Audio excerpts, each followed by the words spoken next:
مریم نواز مریم صفدر سے مریم نواز شریف کیسے بنی؟ وزیر اعلیٰ پنجاب نے پارٹی کے معاملات میں مداخلت کب شروع کی؟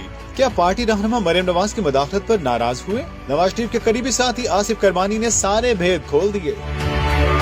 سینئر صحافی منصور علی خان کے ساتھ پوڈ کاسٹ کے دوران سابق سینئر سینیٹر آصف کرمانی نے مریم نواز کی سیاست پہ آنے سے متعلق تمام راز افشا کر دیے۔ بولے کہ مریم نواز شریف کا نام مریم نواز شریف شروع سے نہیں تھا۔ 2011 میں نواز شریف نے اس خواہش کا اظہار کیا کہ وہ مریم کے نام کے ساتھ مریم نواز شریف لکھوانا چاہتے ہیں۔ یہ ان دنوں کی بات ہے جب ہمارے اجلاس میں شرکت کرتی تھیں۔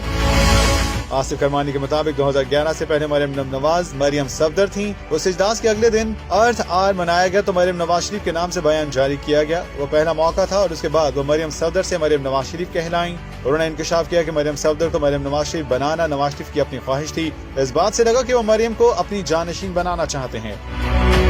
آصف کرمانی کے مطابق 2013 تک مریم نواز شریف خاموشی سے اپنا کام کرتی رہیں، کھول کر پارٹی میں مداخلت نہیں کرتی تھیں، لیکن جب نون لیگ کی حکومت بنی تو اس کے بعد وہ باقاعدہ سیاست میں قدم رکھنے لگی۔